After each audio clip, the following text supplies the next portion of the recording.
भाइयों, इस दुनिया में అత్యంత శక్తివంతమైనది ఏమిటో తెలుసా? పైసా. పైసా. తల్లి కడుపు కూడా అద్దెకి దొరుకుతున్న ఈ రోజుల్లో ఏదైనా సాధించవచ్చు. మన ఆశయాల్ని సాధించుకోవచ్చు. ప్రతిరోజు పాకిస్తాన్ నుంచి మనీ వస్తుంది.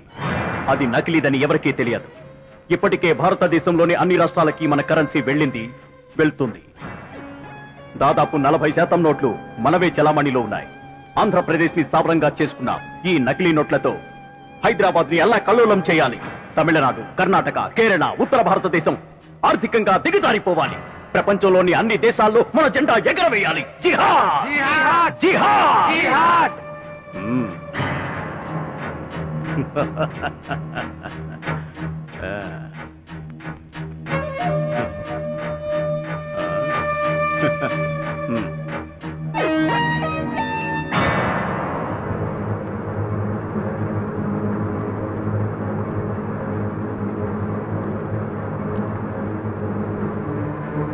రకరకాల ఆయుధాల్ని శ్రీలంకకి, నేపాల్కి పంపించాం. మన దేశంలో మనవాళ్లే తయారు చేస్తున్నారు. మనం తయారు చేసుకున్న ఆయుధాలకి లైసెన్స్ అవసరం లేదు. ఎన్ని వాడాం, ఎలా వాడామన్నది ఎవరికీ లెక్క చెప్పక్కర్లేదు. మన ఆశయం భారతదేశ వినాశనం. ఎందుకు, ఏమిటి అని ఆలోచించవద్దు. ఎవరిని పడితే వాణ్ణి కుక్కల్లా చంపండి. ఎవరిని ఎందుకు చంపుతున్నామో ప్రభుత్వానికి అర్థం కాక తల్లకిందులవ్వాలి.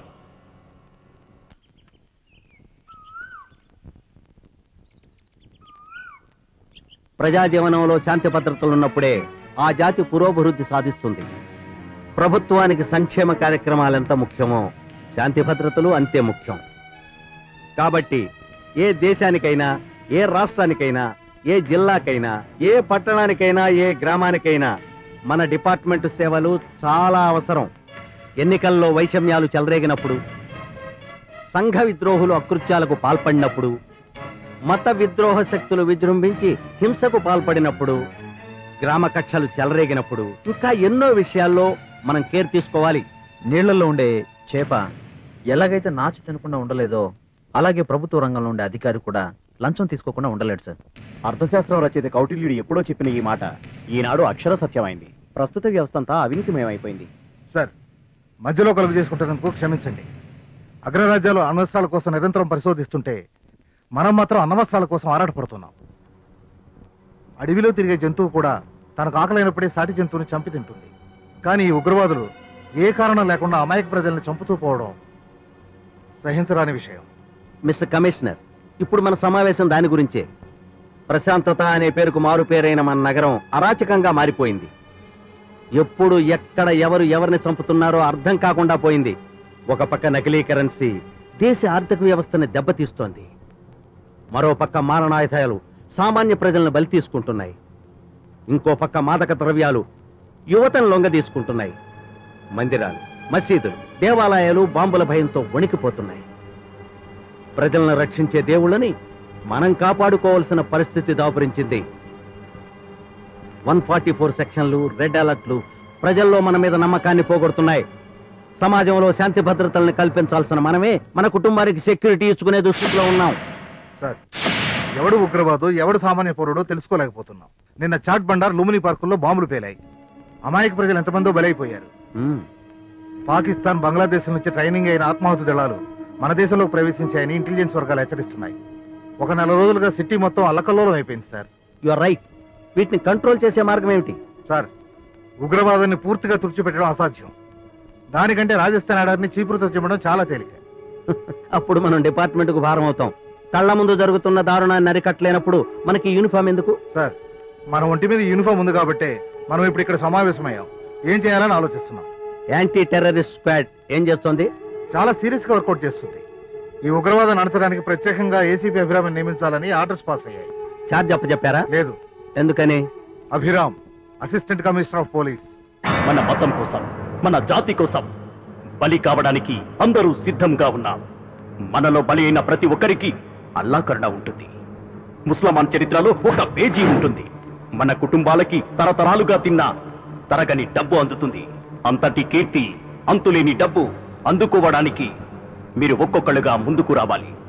ఈ రోజు ఆ అదృష్టవంతుడు, అల్లాదైకు పాత్రుడు కానున్న జిహాదీ మీలో ఎవరు, మీలో ఎవరు ఎవరు అన్నది నేను నిర్ణయిస్తాను.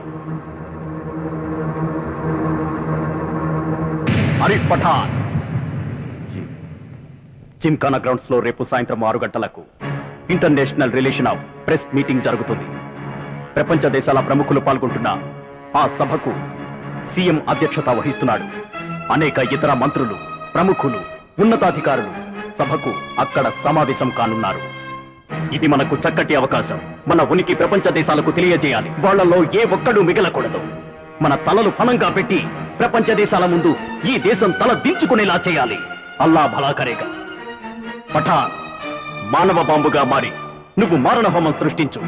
వెంటనే మీరందరూ మారణాయుధాలతో అగ్నివర్షం కురిపించి సభనంతా మార్చి మసి చేయాలి.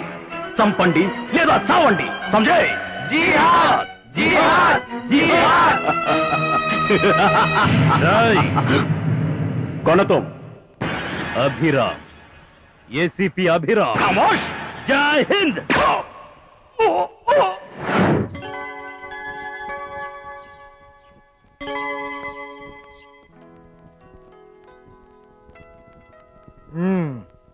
ట్రైనింగ్ లో ఉన్నప్పుడే తీవ్రవాదులను ఎన్కౌంటర్ చేశావు.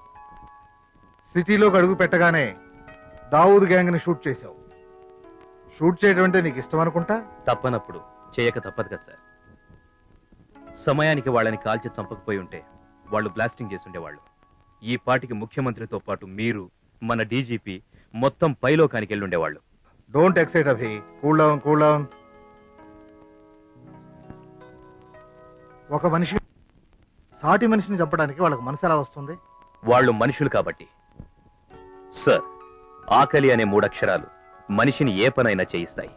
నిజానికి చేయించేది బ్యాక్గ్రౌండ్ లో దాక్కున్న బిగ్ హ్యాండ్స్. ఈ సృష్టిలో అతి నీచమైనది, అతి నికృష్టమైనది టెర్రరిజం. దాన్ని పెంచి పోషించడం కోసం అభాగ్యులకు వల వేస్తారు. డబ్బుతో వాళ్లను లొంగదీస్తారు. మతం మత్తు చల్లి రెచ్చగొడతారు. తీవ్రవాదం వైపు మళ్లించి ప్రపంచ దేశాలను నాశనం చేయాలని చూస్తారు. బట్ ఇక్కడ మాత్రం వారి ఆటలు సాగవు, సాగనివ్వరు. అభి, నీ శక్తి సామర్థ్యాల మీద నాకు నమ్మకం ఉంది. అట్ ద సేమ్ టైం నీ యాటిట్యూడ్ చూస్తుంటే నాకు భయం కూడా వేస్తుంది. సార్, పుట్టాం, గ్యారంటీగా చనిపోతాం. In this world nothing is certain but death. కానీ అవి పుట్టిన ప్రతి ప్రాణికి, జరుగుతున్న ప్రతి సంఘటనకి ఏదో ఒక కారణం ఉంటుందనేది గీతా సారాంశం. సార్, ఫిలాసఫీ మాట్లాడుకుంటూ టైం వేస్ట్ చేసుకుంటున్నామేమో. లేదు అవి, సిటీలో జరుగుతున్న మారణ హోమం మనశ్శాంతి లేకుండా చేస్తుంది. ఏ నిమిషానికి ఏం జరుగుతుందో అర్థం కాని పరిస్థితి. సార్, మనం ఊరుకుండే కొద్దీ వాళ్ళు అలాగే రెచ్చిపోతారు. ఇది శాంతి భద్రతల సమస్య. ఒక్కొక్కడిని ఏరిపారేయాలి. అందుకు మేము సిద్ధంగా ఉన్నాం sir. I'm proud of you Abhi. All the best. Thank you sir. అన్నట్టు అభి, రేపు నీకు హెల్ప్ గా ఒక ఇన్స్పెక్టర్ని పంపిస్తాను. అవసరమా సార్? నాకు అవసరం అయ్యా. నువ్వు ఎక్కడుంటావో ఏం చేస్తుంటావో నాకు తెలియాలి కదా. ఆ ఇన్స్పెక్టర్ ద్వారా అయినా నీ వేరే బోర్డ్స్ తెలుస్తుంటాయని. Okay sir.